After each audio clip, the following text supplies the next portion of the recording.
What is up? Good morning. Here we go. Coffee Talk, 9 o'clock. Crazy hair going. Got it pulled back. I'm going to wait here till you guys jump on. They call me Lisa G. I've been a personal trainer for over 40 years, and I am going to get into the topic of intermittent fasting today and why I think everybody should do it. Because we want to talk about shedding body fat. Not only... Good morning, everybody. Good morning. Good morning. Everybody's here. All my unicorns. What is today's date? I don't even know.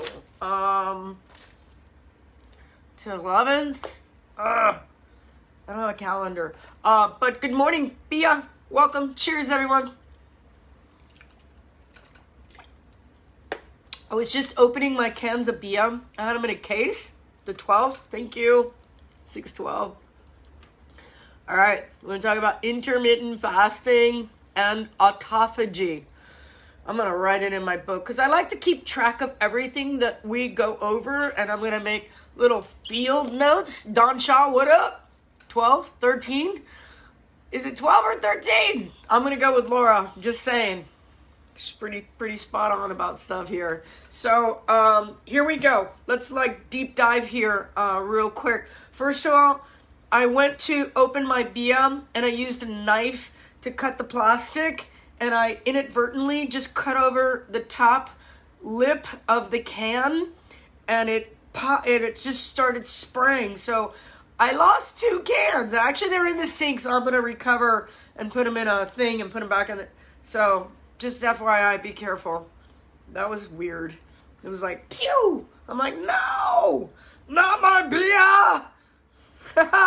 So, super excited. Let me get this out of the way for you guys that have been following me. I love you, first of all, so much. And you have afforded emotionally and actually physically the process of me creating my own TV show and my own podcast, Lisa Gaylord Fitness. I was dreaming about it last night.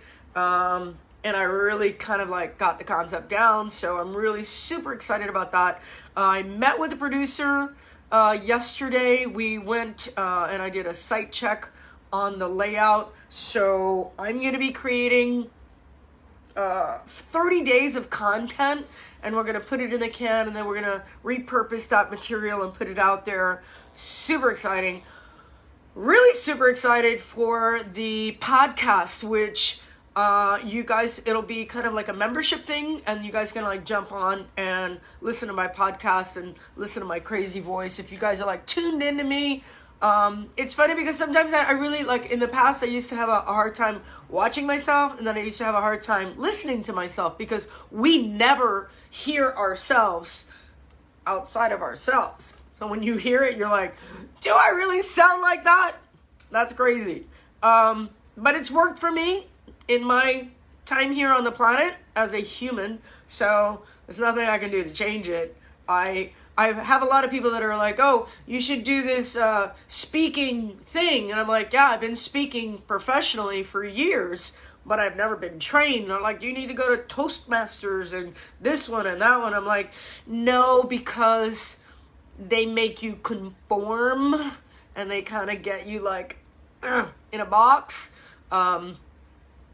I was on the debate team, and I froze, in high school. I was really good at it, and I could, really, hang. But then when it came time to, present, I was you had to do it a certain way and talk a certain way and blah, blah, blah. And I'm like, I don't like being, don't put baby in a box. Don't put baby in a box. This is just me, stream of consciousness. I write things down, so I try to stay on task, but I think that a lot of you are, you're like me. You're like, let's go. Let's get this thing out there. You would hate Toast. I know, Cheryl. And every time I talk to people, they're like, Toastmasters. I'm like, I don't know. It sounds like a group of really uptight people trying to make you talk a certain way. And then you get on the speaking circuit, and then you're making millions of dollars, and I'm like, I don't know. I always find speakers like TED Talks to me are, sorry, allergies are flying. Like TED Talks I love. I love TED Talks. I don't love them all, but there are certain people on TED Talks, and because they keep them in like an 18-minute framework, you have to like deep dive right away, and I love that. I dig that. I love like going deep, like let's get into it. And when you know your topic and you feel really confident about it, which I do, obviously, I like to make it entertaining, and I like to be like inspiring for people. Like I want to make it funny. And you hear a lot of people that speak, or you go places where there are speakers and they're just boring. Zero boring. And you also can feel like they don't have like the thing that I want. They don't have that fire that I want, you know, or you identify with people that resonate with you and have the same kind of, you know, life experiences. And you know, when you got like this dude that's speaking and he's talking to women about empowerment, I'm like, shut the fuck up. Shut up. Just shut up, dude. I'm not an Anthony Robbins fan. Like, I don't have anything against him, but I'm not that girl. I'm probably the only one. I used to do corporate. I know, shocking. Skirts and heels, and mama looks good. I look good. But back in the day, and my company sent us all on an Anthony Robbins thing. It was right? Like, whatever. So, everybody's all excited, like, Anthony Robbins. And I'm talking, like, years ago. So, we get to the thing, and, like, right away, I'm like, okay, this is weird. Everybody's super culty, and they're like, oh my God, you're like a rock star. I'm like, okay, I'm open. It's fine. So he comes out, and he's like enormous. If you've ever seen the guy in person, his head is so big. That's all I kept looking at, is his head is so big. And then he kept doing something that really pissed me off. He had his lanyard, his mic on his chest, and he's got also, with that big head, he's got matching hands. His hands are just like enormous. I think he had like a pituitary problem as a kid, so he's got that thing going on, so he grew really big, but every time he would speak, he would hit his chest.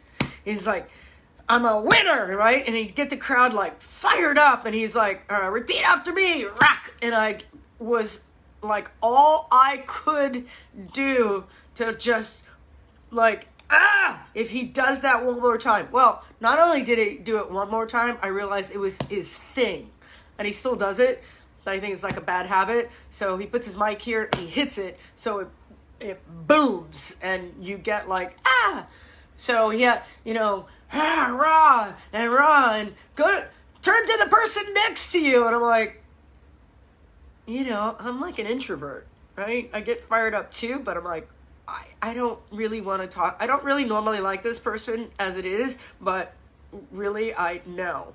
So, and it's just a lot of rah and a lot of like hype, and I dig hype, but I'm not a football team, you know? I'm an intellectual, and I'm like, you know, tell me what it is that is gonna change my mindset. Give me the information, you know, and I'm straight. I'm cool with you. So there are other people that are out there that don't have all that hype, and I'm also not the, you know, that walking on coal thing is just a bunch of bullshit. So, and if you guys have done it and you got there and you like crushed it and you like the coal thing was like a real big thing for you, amazing, but it's a gimmick, and once you know it's a gimmick, it's like when Oprah did it, I was like, oh, that's so sad. Like, there's a lot of hype around Oprah walking the coals when it's a gimmick. Like, do you not realize it's a gimmick? Like, you don't see him walking on glass now, do you?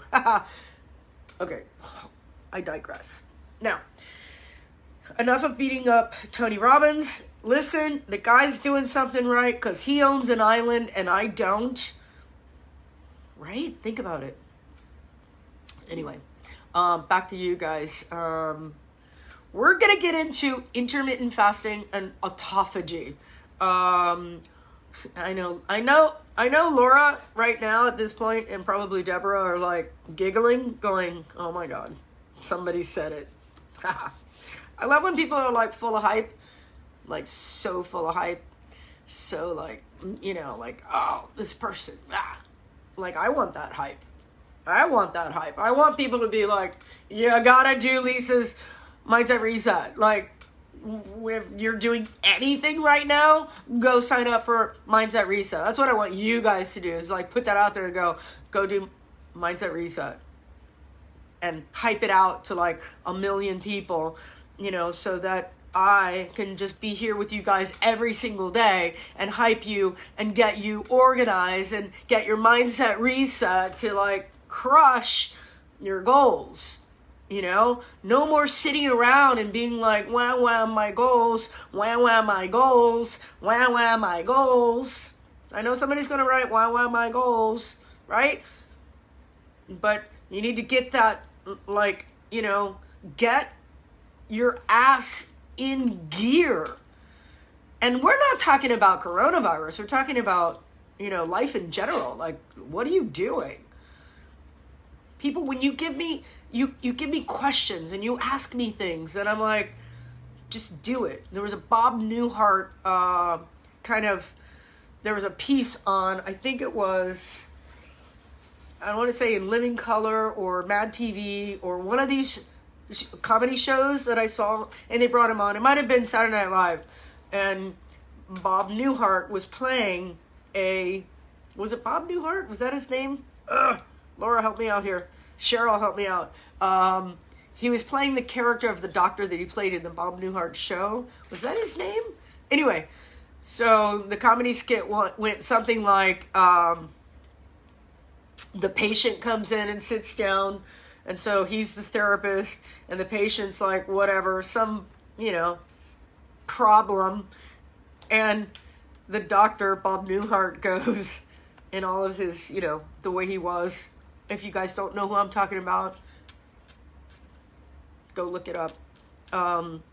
He says, I have this problem. And so Bob Newhart says, well, just stop it. And the whole skit was just saying, just stop it. Well, don't do that. Just the reality of our world is so simple. Oh, I gained so much weight. Well, stop eating crap. Eat less, move more. And there's also another Mad TV skit that I think I told you guys about that I use in some of my corporate lectures.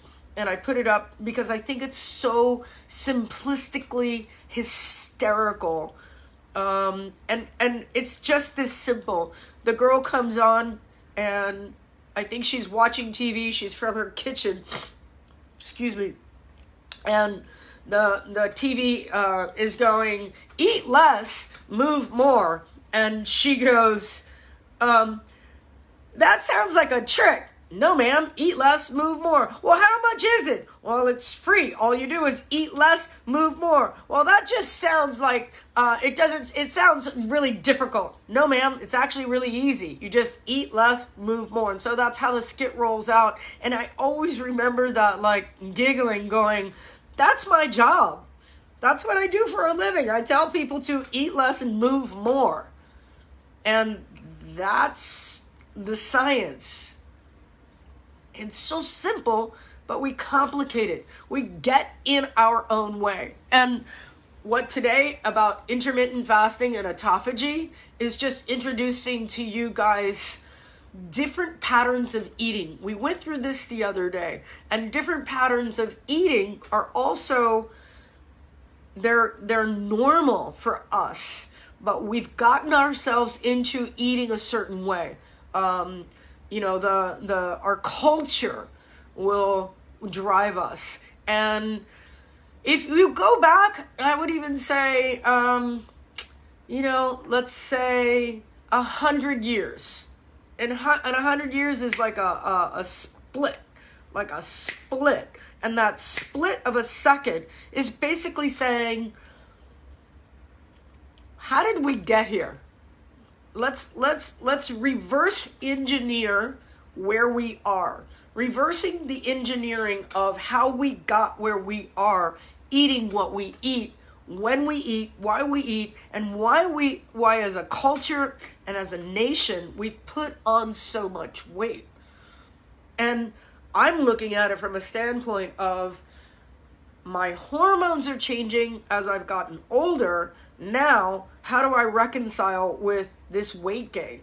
I always look at people like, and I just study body and body composition.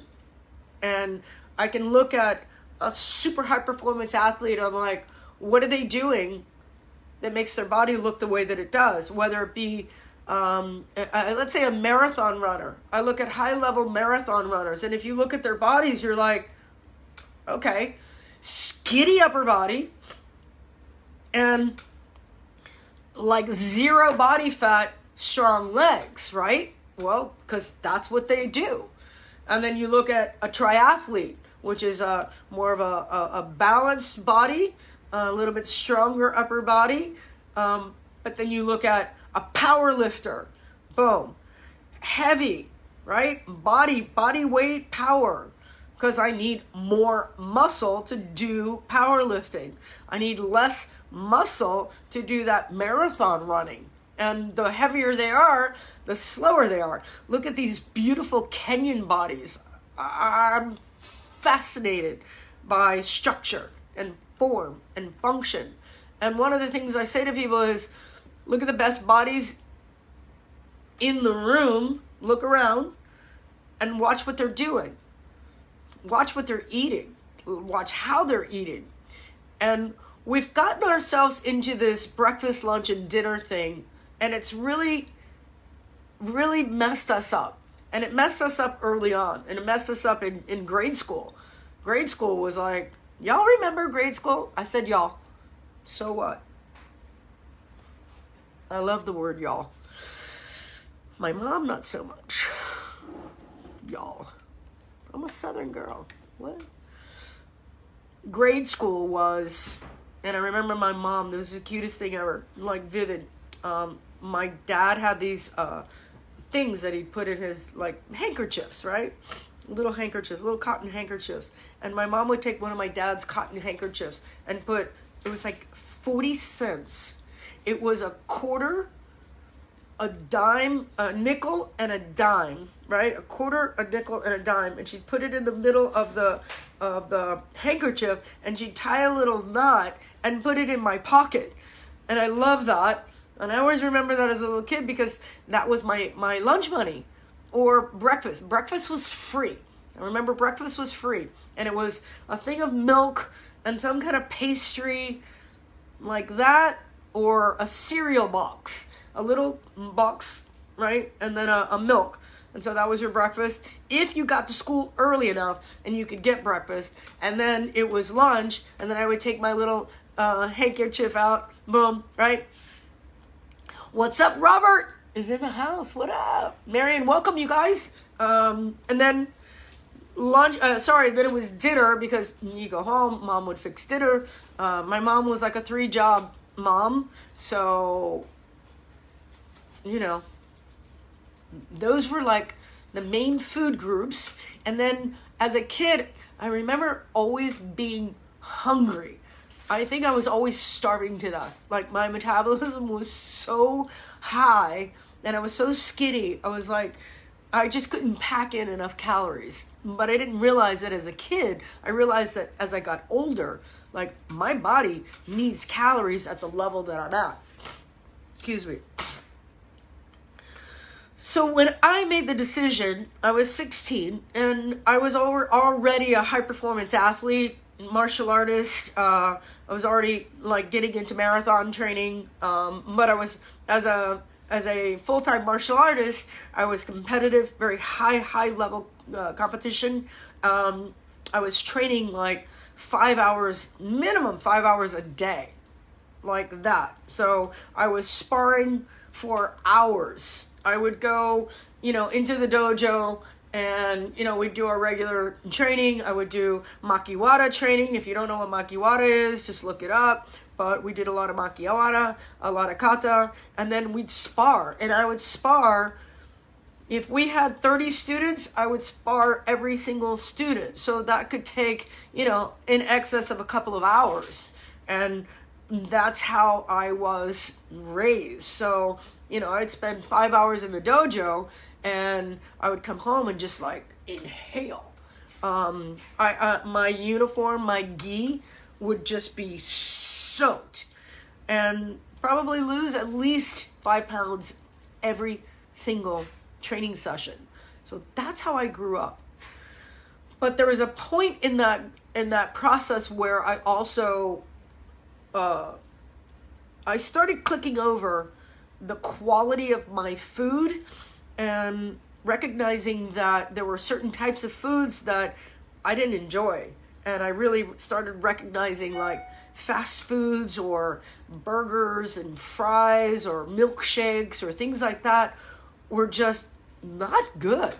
And then the bells and whistles started turning on for me, and I became a personal trainer when I was 16. I started teaching classes when I was 16.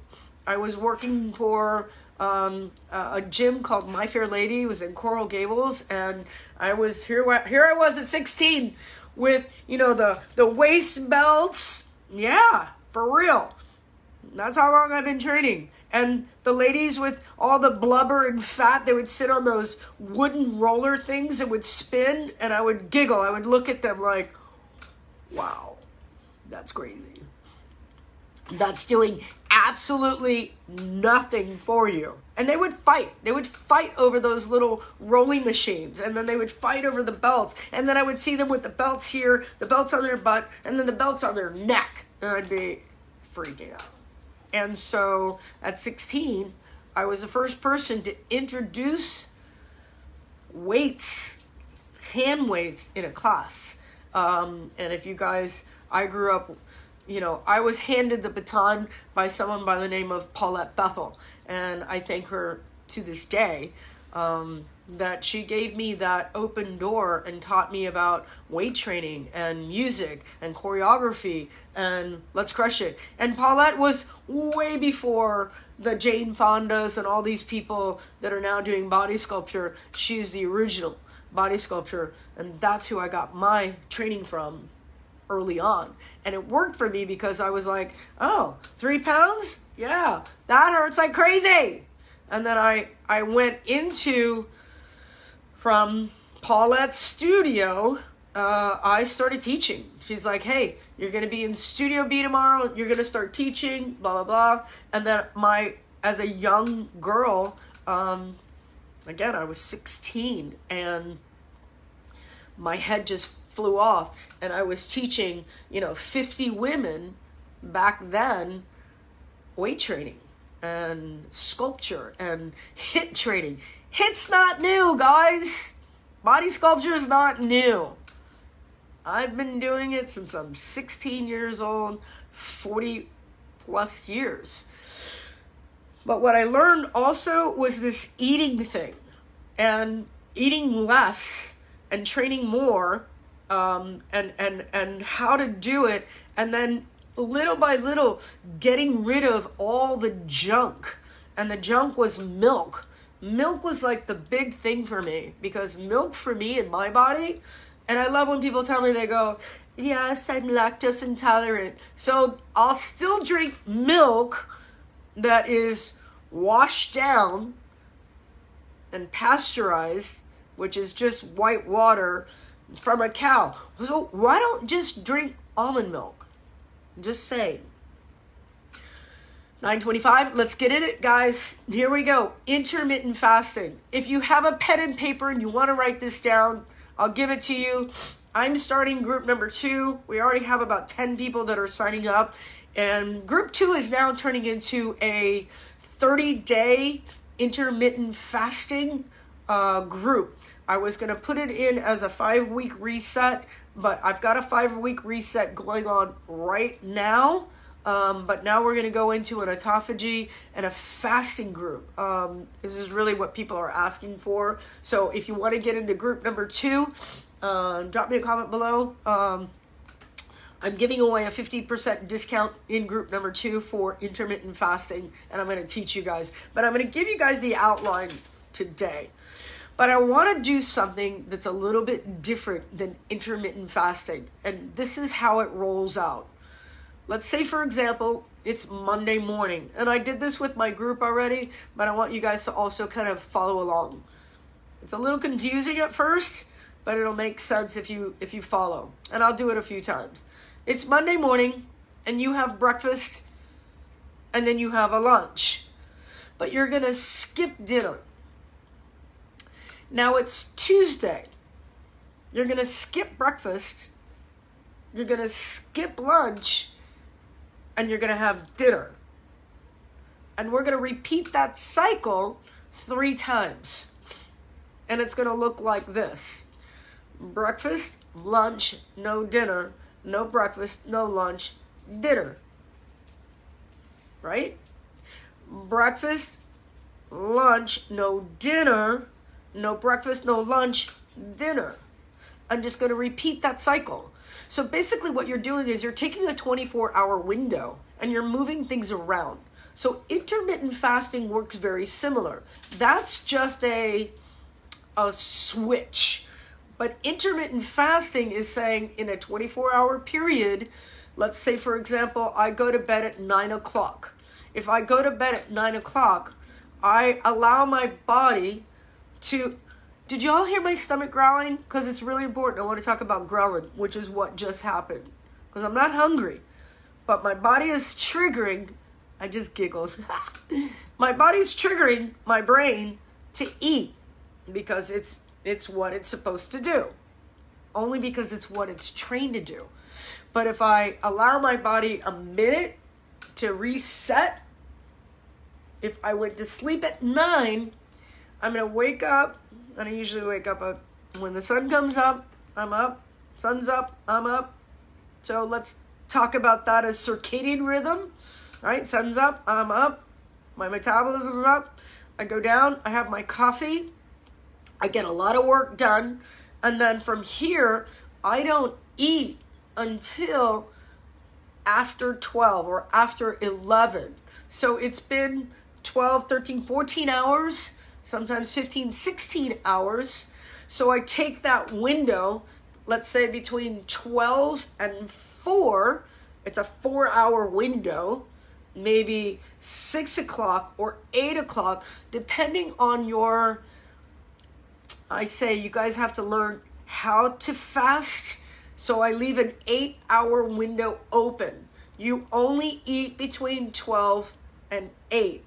If your calorie consumption, let's say 1,500 calories or 2,000 calories, is your normal, that's not for everybody. Don't write that down and go, she said 1,500 calories. That's not what I said.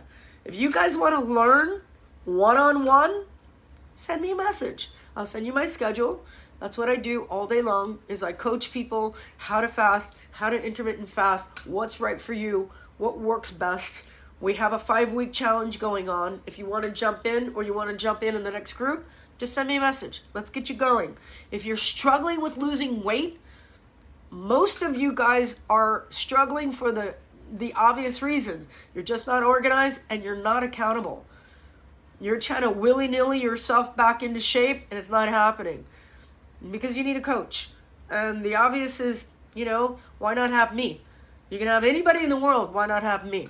Because I'm going to hold your hand. I'm going to make sure you guys get there. And you're going to do it little by little by little by little. This is not an overnight process. Oh, I just started fasting. Why am I not losing weight? Because you just started fasting. But why am I not losing weight? Because you just started fasting. And your body is smart, and now it starts to hold. So it takes time.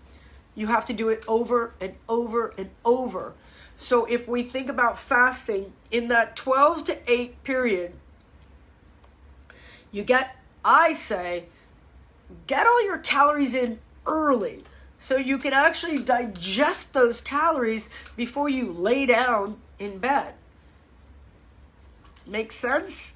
because really what we need to do is burn it off before you sleep it off, and you don't sleep it off.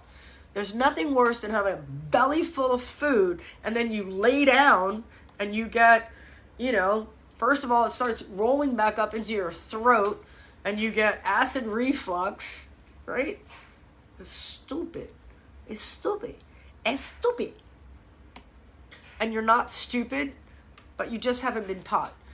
And if you haven't been taught and you haven't had your hand held, and that's a big part of it. It's like going to school as, let's say, first grade, and your parents drop you off, and then you just got to figure it out, right? You got to figure it out. Where am I supposed to go? I don't know. You're like, what, 6? No. They hold your hand, and they tell you where to go. And your teachers are like your moms, right? Or your dads. And you're like, come this way, go this way, and you learn, right? Hold on. Glasses. Oh, I love this question, Charlene. Thank you for reaching out. So, how does it work in terms of exercise? Should you be working out after you have had calories, energy? So here's the way I look at it. Here's my schedule. Use it as an example, but I've been dialing in this schedule for years. Remember, I'm a personal trainer. I'm no longer in the gym, but I'm online 24/7. All my clients are online. All of my clients are FaceTiming or Zooming. I have clients that all I do is I set up the phone and boom. So my work schedule is very intensive in the morning, right? I'm usually up and out. I've got clients at 6, 7, 8, 9, 10, 11, right? Then I come back and that's my window of food. I want to get it in this lunchtime, noontime, because I know that I'm going to work out in the afternoon. My workout, I'm kind of giving away, like, if you guys call me and I'm like, I say I'm in a meeting, I'm working out, I'm training. I put myself in a 2-hour window. From 4 to 6 is my window. So I can't eat right before I work out or I'm going to puke, right? And then I don't want to work out completely empty, no gas in the machine because I'm working out really hard. So I get my calories in early, so as early as I can. But remember, I'm also going to work out 4 to 6, so I end up with a shake or a light meal, usually salads. My green leafy vegetables are after I work out. And I hope that makes sense for you guys, because really where I'm going is I incorporate 2 shakes and 1 meal. My shakes are a superfood. They're a high enzyme, high nutrient dense superfood food. And I like shakes. I don't care. You think I'd rather eat cheesecake? I would. I really would. I love cheesecake. But I gotta go for a high nutrient dense shake early, get my food in, and that's gonna be my high dense proteins, my fats, my carbs, avocados, coconut, tuna, whatever it is, my salmon, that's what I'm going for today. Big salad if I can, I wanna fill up. And then I kind of do a mindset reset, battery recharge, and then I go work out. Y'all are still talking to me here. Hold on.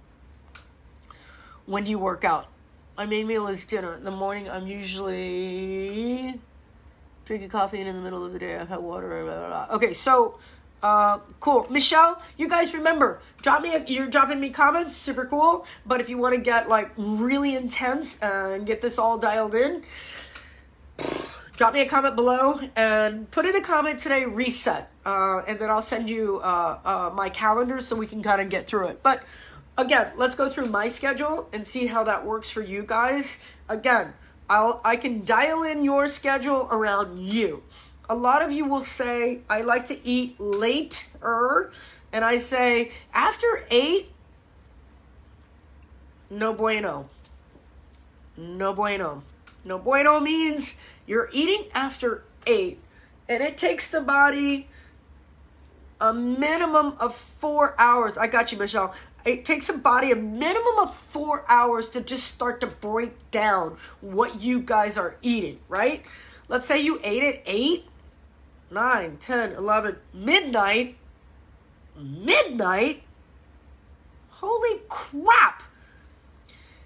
You're digesting food flat on your back at midnight. And where do you think all of that bile that breaks down, you're like riding this way. You're not upright any longer. You're on your back, and that is driving right back up your esophagus and into your throat. That's what's creating a lot of this in me too. But that's not where we want to be. You want to be upright, digesting, getting that blood flow into that gut and getting that food processed and into your body to use those nutrients, right? So the after 8 is a caveat. It's like it's over. Game over. You guys have to start treating your bodies like you're professional athletes. Get the right mindset to eat. It's no longer breakfast, lunch, and dinner, and you're like, oh, but I eat dinner with my family at, right? I just did that in Jacksonville with my family. It was like, oh, come over at, first of all, it was like 6:30, and then the 6:30 turned into a 7. Oh, we're running late, 7:30. And I'm like, you guys, this is how you eat every day? No wonder you're overweight. Now, the out of shape is a whole different conversation. But there I was in quarantine in Jacksonville with my family because of my mom for 2 straight months eating. I gained 10 pounds. And it wasn't right away. It crept up. But it was like, I had that mindset also. I'm like, okay, I would never do this before in the past.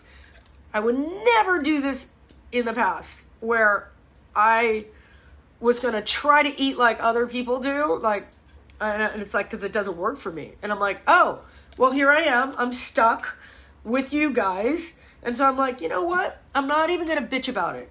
I'm going to eat the way you guys normally eat. These like nighttime dinner people. And I was mortified. I actually got like angry. I'm like, you guys, can we like eat at like, let's how about 5? And they're like, well, that's really early. I'm like, holy crap. Like it just threw me off. And then I let it go because I figured, you know what? Let me see how other people do this. Let's see what happens to my body. Let's see if this works for me. And every single night, sick as a dog, throwing up, just my body just completely rejecting this like nighttime food consumption. And I was eating stuff that I never, ever, ever eat. Pasta and bread and rice. And I'm like, it's an experiment. It's almost like that guy that did, what was it? Not the Fit to Fat guy, but the other guy. Super Size Me. I'm like, let me just see what it's like. And why I don't do that. And why I coach and train and navigate the eating process with my clients. And I say, you can do whatever you want. You are a freaking adult. And if you want to argue with me, which so many people do, I'm like, you're hiring me to help you lose weight, and then you want to do it your way? Your way doesn't work. That's why you hired me. So let's do it the right way. I know it's not the norm. And I know that you guys get pissed off when I try to take your cookies away, take your ice creams away, take your rice away. But 1 piece of bread, Lisa. Laura, what about Ezekiel? You said it was live. I'm like, yeah, but it's like loaded with carbohydrates. Is that what you want? You're never going to lose body weight if you store your food. Just saying. Now, the intermittent fasting process is I'm gonna skip this breakfast thing, which you guys realize was a bunch of crap to get you to buy breakfast food. Breakfast is the worst meal of the day. Don't beat me up. You had to hear it. You haven't been taught right. You've been a consumer, and it's not your fault. It's just not your fault that you have been eating breakfast your whole life. Now, don't get me wrong. I move my intermittent fasting also sometimes where I will have, like I said before at the top of the show, I will have breakfast and lunch and no dinner. Try it again. Breakfast and lunch and no dinner. But what is my breakfast and lunch is also super important because I have the little tins, and I'm going to do it with you guys today. I'm going to show you exactly how I make my little muffin tin with eggs, and I use vegan cheese. And I'll put that in the toaster oven, and I have it on while I'm doing my 10 o'clock workout with you guys. And as soon as I'm done, I'll go and I'll kick that back. It's like 3 eggs and vegan cheese, and I'm done. And I might throw a little bit of honey on top. Boom, boom, boom. It's so good, and it's like pure protein, and my body's like fired up. And then I might have a shake on top of that, and then I'm done for the day. I might even drop a couple of eggs in my shake because I'm getting that protein, I'm getting the nutrients, and I'm super good. And then I skip dinner. I just let it ride, right? Or I'll flip it and go, no. Remember I said about my stomach growling? I feel totally fine now because I let it pass. A lot of you will go growl, growl, growl. Growl, equate growl, growling. Growling, growl. It should sound kind of similar.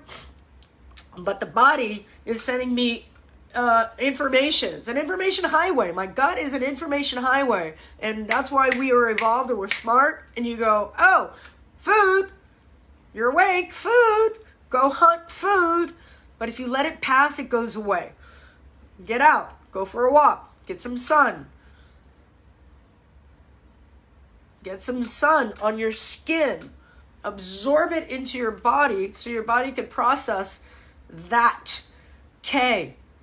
You know, we're not getting that. We're kind of like, oh, vitamin C. I'm like, but how did vitamin C become the sunshine vitamin? That's not even it. It's a process of getting the sun into your skin and absorbing it. Now, breakfast, lunch, no dinner, or no breakfast, lunch, big like lunch, right? Got it? Get all your calories and your nutrients in. But I go to work. I love your excuses. They're so beautiful and charming and lovely. And you either need to change your job or have a conversation with the people you work with and go, yo. I think there's two characters that I'm gonna do. I'm gonna do a hey babe, and I'm gonna do a yo. And the yo is like you outside in the world trying to come back to me and go, yo, but like my boss won't let me eat like at my desk, or then have a conversation with your boss and go, yo, this is how I roll. Okay? I'm on a special eating whatever. Yo. Meal prep. Pack your lunch. Have your stuff ready, right? Get your blender at work. Or change your job and work for yourself and stay home and crush it and eat the right foods. Y'all are like, what? This girl crazy. I'm here to inspire. I'm here to motivate. And I'm here to get you guys in the best shape of your life. So if you're sitting around gaining weight and bitching about it, you either need to do one of two things. Shut up and get up, and or shut up and drop a comment below and say, I'm ready, Lisa. You got to help me because I can't do this by myself. I need accountability, and I need coaching, and I need you to walk me through this. Intermittent fasting, autophagy, is our body. Autophagy is eating itself. We need to get to the point where you start switching out how you're burning body fat. Because a lot of you will do the fun stuff and go, I'm going to run it off. And it doesn't work that way. Or I'm going to lift it off. It doesn't work that way. Or I'm going to take these pills, and it doesn't work that way. The body's really smart. Or I'm going to wear this weight belt thing. But look, when I take it off, I sweat. I'm losing weight. That's not how it works. And I don't want you guys to be like I'm bitching or I'm trying to be like a smart ass.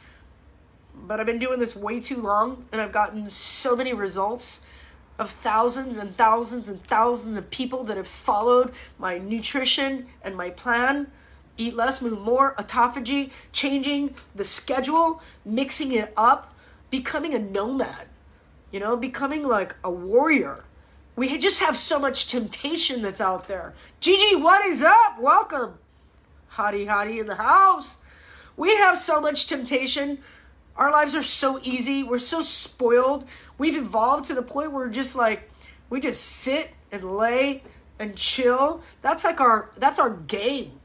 What's your game? Our game is like, make life easy.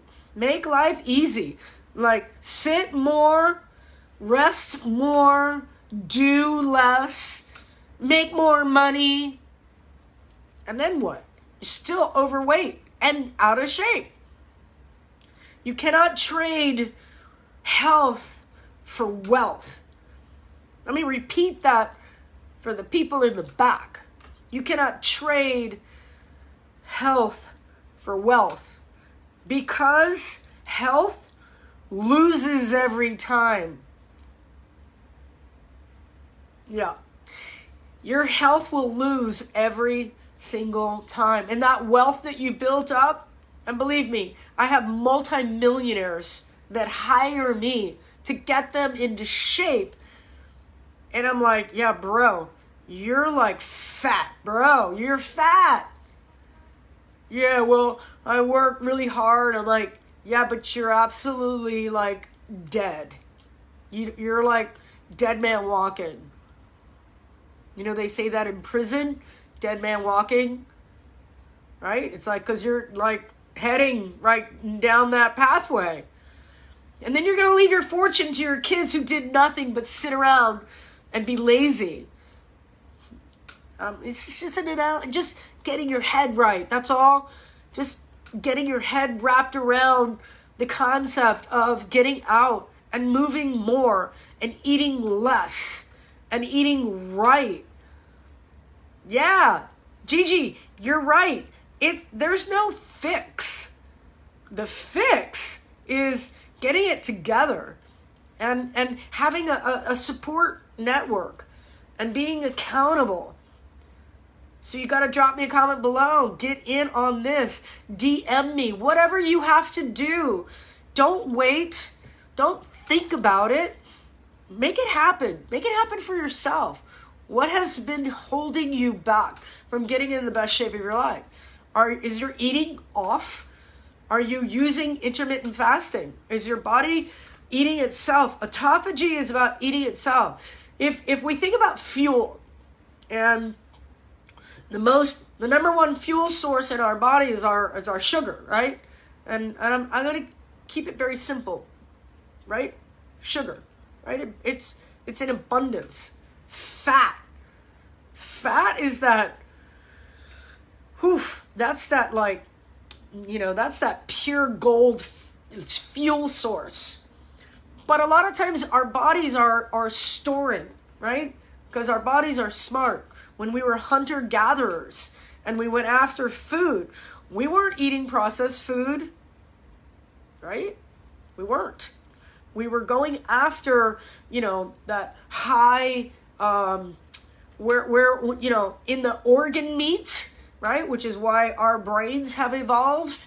We were going after the, we were eating the entire animal.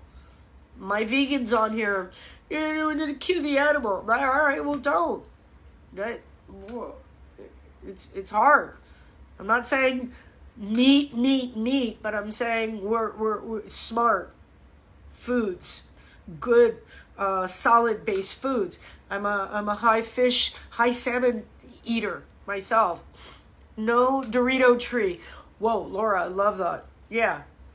So we were smart, but we could go longer periods of time before we had our next meal.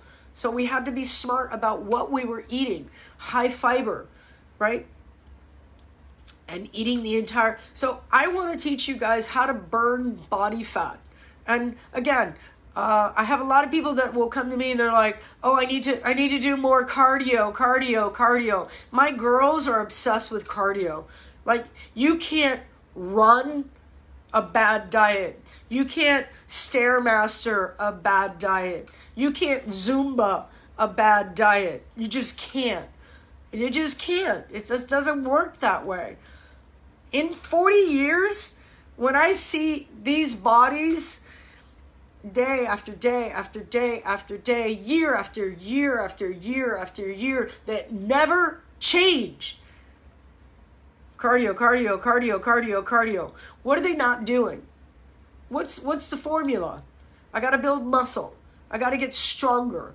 And so many people are afraid to do the hard work. They're just afraid to do the hard work. So that's where I want you guys to, what did we say yesterday? Oh, it's not a big volume workout. It's a heavy workout, right? It's not a big volume workout. It's a heavy workout. Jackfruit? What's jackfruit? Send me a link on jackfruit. Here, I'll look it up.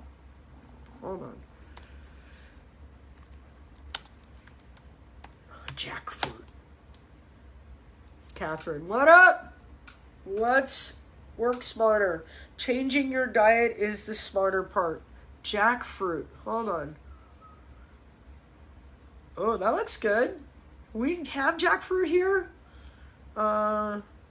It's a fig. All right. So jackfruit is a fig. Where is it?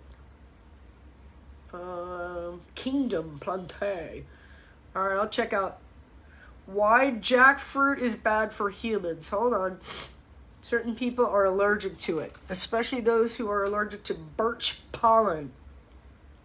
Due to the potential to lower blood sugar levels, individuals with diabetes may need to have their medication dosage. Okay, so I'm going to check out jackfruit in a minute. All right, so I've got about 7 minutes left on the show. Today's topic was intermittent fasting and autophagy. What I'm trying to get you guys to also think about is what you eat, logging everything you eat, even down to a Tic Tac. Logging all of your exercise. A lot of you will log your food, but you won't log your exercise. And then at the end of the day, I'm like, how much did you move? Is the scale moving? You know, you got to lose 5 pounds, 10 pounds, 20 pounds, 100 pounds, whatever it is. Doesn't really matter to me. I need to log those things. It's running a business. Your body is a business. Your body is a business. Strongest animals on the planet are vegan. Yeah, that's not true, but that's cute, but we're not animals. By the way, we're not gorillas. And I know, Maylene, a lot of people will come on here and they're like, you're like all in on being vegan, and I support you. I support my vegetarians. It doesn't work for me. But strongest animals and looking at like a silverback gorilla, there's a lot of different, there's a lot of commonalities, but there's a lot of differences in our bodies as well. So let's not confuse a silverback gorilla and a human being. Very different, and our brains work a lot differently. So yeah, my body is my business, and when I put out the blueprint for success, because I want to be, millionaire mind, millionaire body. Let's work through this again. Millionaire mind, millionaire body. And when you have a millionaire mind and a broke ass body, yeah, it's time for us to take accountability, because if we have those bodies that are healthy and wealthy, then that's going to grow a more sustainable environment. A lot of people out there that are just unwealthy in our bodies, but wealthy in our minds. Again, health for wealth, it doesn't work that way. We're going to talk about, and we aren't 500 pounds like a gorilla. Yeah. I don't want to get into vegan vegetarianism. None of that works for me. I've done it. It's not my thing. We've evolved as humans because of our meat consumption. That's why our brains have grown. And I'm not going to get into it. That's just not my thing. I'm here to help you guys balance out. So, from eggs or plants or however you feel works for you. I know that vegetarian does not work for my body. I've never been more unhealthy in my life than when I was trying to be a vegan and or a vegetarian. Unhappy, unhealthy, miserable. Miserable. But I also don't eat a lot of things, milk products, things like that. There are a lot of things that I don't eat. I don't eat pig, just my choice. And there are ways of also going after humanely slaughtered products and just a more responsibly raised product. This is not my jam. My jam is about getting you guys motivated to eat better, and to move better, and to be super happy and healthy. I can help with plant-based stuff. Yes, it's not for everyone. It's just not. Plant-based is just not for everyone. And, I know a lot of plant-based people that did exactly what I did. They went plant-based, and I went plant-based for a long time. So I wasn't like, oh, I tried it for a couple weeks and it sucked. No, I tried it for years at a time, and my body just went into a tailspin. Miserable, doesn't work. But I also offset a huge portion of my eating is plant-based. So you guys have to find the happy balance. Mel, let's go ahead and collaborate a little bit. I'm going to have Mel come into my sessions also, because I know that she just got a big plant-based background. And I work with a lot of vegans, and I work with a lot of plant-based experts. So I'm totally open to all that. Just doesn't physically work for me. I love you guys. Here we go. 9:58. I have not written out the workout. I'm going to drop out here, shut down, create the workout, throw it down on Facebook. I love you guys for hanging out. Again, as always, this is free content. I'm moving to my own platform as a podcast and a TV show. So I'm going to be writing a lot of content. If you guys want to get into Mindset Reset, or you want to get into the fasting group, I've got 2 groups now. Mindset Reset, we're on week number 2. We've got a Zoom call tonight at 8 o'clock. I'm so excited. You guys, you have no idea what's going to hit you tonight. Show up for that. If you guys want to get into the intermittent fasting, the fasting group, it's going to be a separate group that I'm totally jamming with, and I'm forming right now. Mindset Reset also going into group number 2. That's going to come up in a couple of weeks. I love you guys. Hang out with me. If you like, share, comment, set up a watch party. Let's put this information out there for everyone else to share. I need a couple of minutes to write this workout out, so I'll be right back. I love you guys. See you in a minute.